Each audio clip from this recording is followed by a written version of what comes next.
Hello everyone, welcome to my channel. कैसे हैं आप? आई होप आप सभी अच्छे होंगे। आज के इस वीडियो में हम बात करेंगे एनआईटी जालंधर की, that is doctor B R. Ambedkar national institute of technology, जो कि जालंधर में है, पंजाब में। इनकी तरफ से भी इनवाइट किए गए हैं एप्लीकेशंस फॉर पीएचडी एंड उसी को हम इस वीडियो में डिस्कस करेंगे। देखिए, सबसे पहले तो आपको इनके ऑफिशियल वेबसाइट पे विजिट करना होगा, जो कि है nitj.ac.in। स्क्रॉल कर लीजिएगा, एडमिशन का एक ऑप्शन आपको दिख जाएगा, उस पर आपको क्लिक करना होगा। Here it is admissions 24-25। Then ये नेक्स्ट पोर्टल ओपन होगा, नेक्स्ट पेज ओपन होगा, वेब पेज। तो इसमें देखिए पीएचडी एडमिशन लिखा हुआ है। देन और स्क्रॉल करेंगे तो देखिए एडमिशन की अपडेट्स हैं, ठीक है।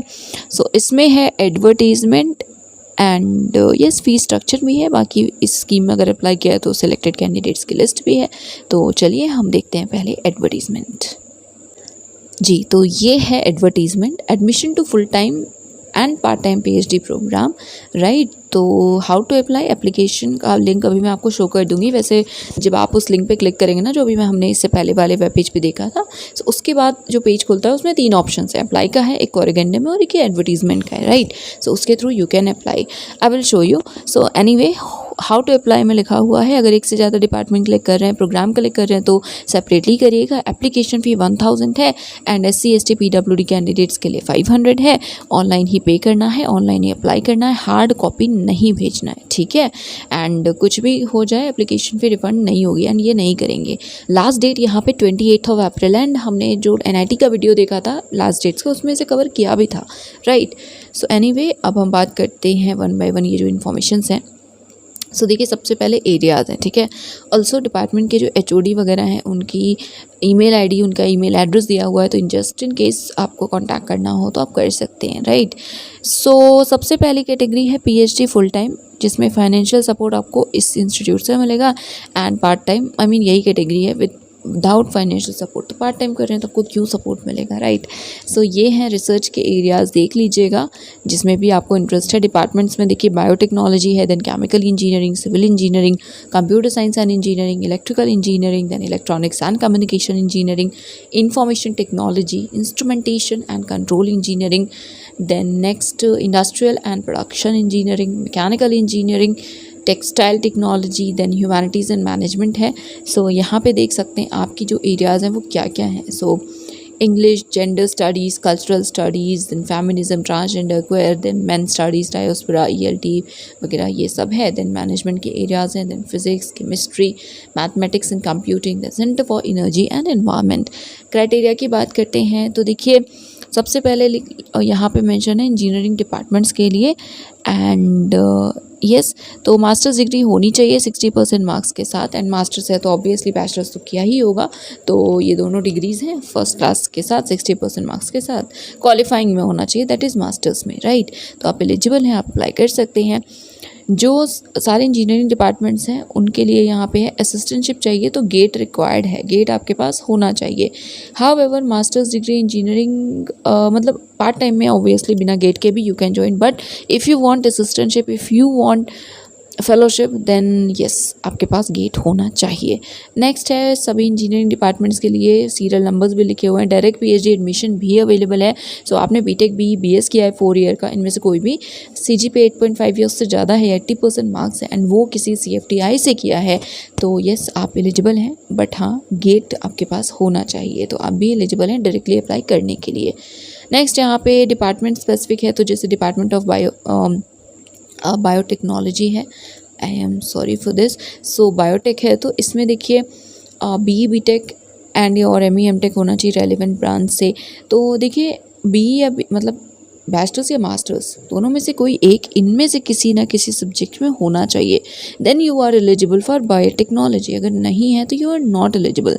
बाकी नेक्स्ट भी है कि अपार्ट फ्रॉम अबव क्वालिफिकेशन, आपने अगर MSc MA M.Pharm वगैरह किया इनमें से किसी डिसिप्लिन से, तो आप भी एलिजिबल हैं, बट गेट नेट या GPAT होना चाहिए।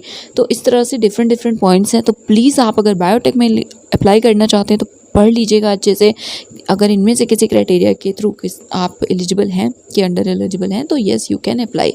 देन यहाँ है डिपार्टमेंट ऑफ केमिकल इंजीनियरिंग, तो प्लीज़ अगर आपका ये डिपार्टमेंट है तो देख लीजिए, अगर हम सेपरेटली डिस्कस करेंगे तो फिर येस वीडियो का ड्यूरेशन बहुत ज़्यादा हो जाएगा। हाँ, अगर कोई क्वेरी है आपको तो वो आप बता सकते हैं मुझे कमेंट सेक्शन में, ठीक है।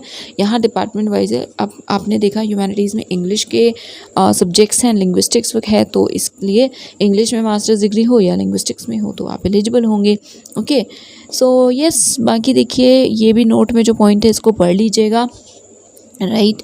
नेक्स्ट है यहाँ फुल टाइम है बट स्पॉन्सर आपको कोई और ऑर्गेनाइजेशन वगैरह करेंगे तो उस केस में आप देख सकते हैं कि यहाँ पे कुछ पॉइंट्स लिखे हैं। इस कैटेगरी में भी आप एलिजिबल हैं, बट हाँ आपको स्पॉन्सरशिप लेटर वगैरह सबमिट करना होगा एप्लीकेशन के साथ। नहीं किया तो कंसिडर नहीं किया जाएगा। नेक्स्ट कैटेगरी है full time self sponsored, that is आपको किसी भी तरह की कोई भी फेलोशिप किसी भी सोर्स से नहीं मिलेगी, बट फिर भी आपको करना है फुल टाइम PhD तो आप कर सकते हैं अपना खुद का एक्सपेंस उठाकर, right. Next part time employed external, तो ये भी नेक्स्ट कैटेगरी है।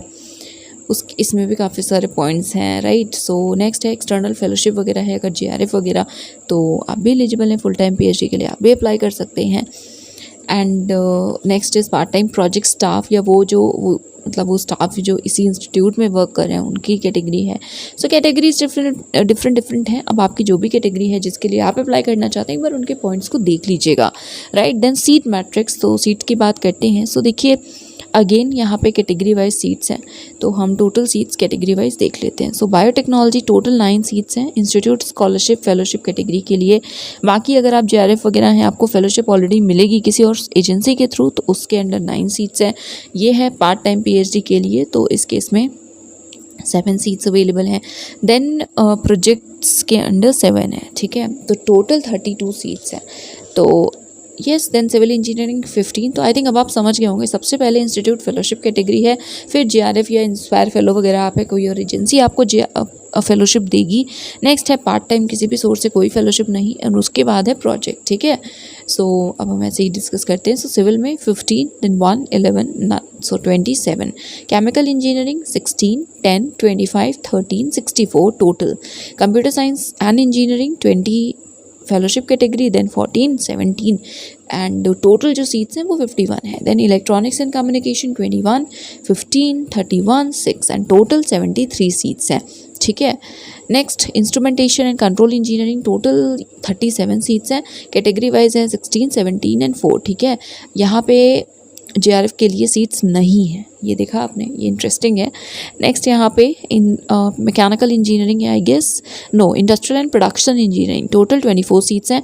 First category 15, then again GRF में नहीं है, फिर ये थर्ड वाली पार्ट टाइम है 8 सीट्स एंड 1 सीट है प्रोजेक्ट स्टाफ के लिए, ठीक है। फिर मैकेनिकल इंजीनियरिंग टोटल 42 सीट्स हैं।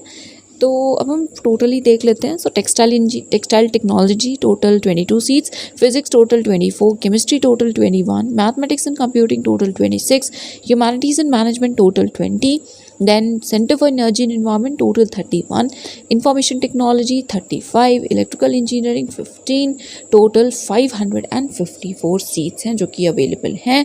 एंड चेंजेस हो सकते हैं बट एज ऑफ नाउ इतनी सीट्स अवेलेबल हैं। दैन एडमिशन प्रोसीजर है। सो अगर आपके पास नेट है, गेट है, इनमें से कोई भी और एग्ज़ाम आपने क्वालिफाई किया है एंड फुल टाइम आप चाहते हैं एडमिशन लेना फुल टाइम कैटेगरी में, तो आपको रिटन क्लियर करने की ज़रूरत नहीं है, बाकी सभी को रिटन देना होगा, ठीक है।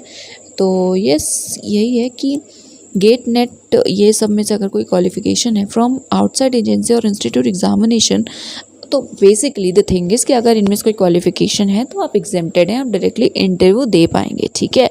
एंड अगर नहीं है तो रिटन और इंटरव्यू दोनों देना होगा, राइट। एंड इसमें प्रेजेंटेशन एंड इंट्रैक्शन लिखा हुआ है, that is the term for interview only, so इसको देख लीजिएगा, राइट। एंड यस, तो इसी तरह से और भी पॉइंट्स हैं। तो शॉर्ट लिस्ट वगैरह कैसे होंगी, कितने मार्क्स वगैरह क्राइटेरिया है वो लिखा हुआ है। एग्ज़ाम का पैटर्न जो गेट एंड नेट का होता है वैसा ही होगा, स्क्रीनिंग टेस्ट MCQ मोड से होगा। एंड यस, बाकी यहाँ पे कितने मार्क्स होंगे किसके वो आप देख सकते हैं। फिर कुछ अदर इश्यूज़, कोई और क्वेरी है तो आप इसे देख सकते हैं, ठीक है। आई मीन पढ़ भी लीजिएगा एक बार, हो सकता है आपके लिए हेल्पफुल हो जाए। देन स्कॉलरशिप के लिए इन्फॉर्मेशन है तो इसको भी देख लीजिएगा। Last that is 28 April, list आएगी 1 मई तक। रिटन टेस्ट जो है वो है 9 मई को, ठीक है। एंड हो भी सकता है कि ना ही कराया जाए, तो it like it will depend I think on the number of applications and all, but जो भी हो रिटर्न अगर होगा तो 9 मई को होगा। फिजिकल मोड से ही प्रोसेस होगा, तो ऑफलाइन ही जाना है। तो देख लीजिएगा अप्लाई करने से पहले कि क्या आप जाना चाहते हैं पंजाब, अगर हाँ तो आप अप्लाई कर दीजिएगा। नेक्स्ट लिस्ट आएगी, फिर आपका जो इंट्रैक्शन है, प्रेजेंटेशन है, वो 10 मई को है, तो बेसिकली अगले दिन ही है। सो आप जाकर रुक सकते हैं 2 दिन, फिर आप घूम कर आइएगा। एनीवे ये ओवरऑल इंपॉर्टेंट डेट्स हैं, फिर और भी कुछ पॉइंट्स हैं। तो अगर आपको लगता है कोई क्वेरी है, कुछ और इन्फॉर्मेशन है जो आपको चाहिए बट इस वीडियो में मिस हो गई है, तो वो आप बता सकते हैं। हार्ड कॉपी नहीं भेजनी, फेलोशिप है बट कैटेगरी की है, एंड गेट वगैरह का मैंने बता दिया आपको, एग्जाम्पशन भी है। Yes, I think that is it for today. ये थी इन्फॉर्मेशन। एक बार वेबसाइट देख लेते हैं फिर से। So by website I mean this particular web page. So जब क्लिक करेंगे ना तो उसके बाद ये पोर्टल ओपन होगा, यहाँ पे है एप्लीकेशन फॉर्म का लिंक, एक कॉरिगेंडम भी है, तो हम इसे भी एक बार देख लेते हैं। तो ये डिपार्टमेंट ऑफ बायोटेक के लिए जो स्पेशल क्राइटेरिया वगैरह लिखा हुआ था वो है, उसमें कुछ रिप्लेस किया गया है, एंड अब आप देख सकते हैं ये वाला फाइनल है। ME MTech M.Pharm के जो भी कैंडिडेट्स हैं जिनके पास गेट नेट GPAT वगैरह नहीं है, उन्हें इंस्टीट्यूट रिटन एग्ज़ाम देना होगा, उसे क्वालिफाई करना होगा, उसके बाद प्रेजेंटेशन इंट्रैक्शन होगा, ठीक है। अगर आपका सिलेक्शन हो जाता है इसके बाद, तो आप full time PhD programme join करेंगे but without stipend, right. So देख लिया आपने, GATE NET is required for fellowship, fine. So yes, ये था update and I think that is it for today. Link description में मिल जाएगी, देख लीजिएगा। और भी कोई क्वेरी है, कुछ सजेशन है, सो बताइएगा कमेंट सेक्शन में। एंड वीडियो थोड़ा भी हेल्पफुल लगा हो तो प्लीज़ लाइक कर दीजिएगा, इसे शेयर कर दीजिएगा, एंड आई एम ट्राइंग कि मैं रेगुलर हो सकूं, तो do support and thank you so much for watching this video.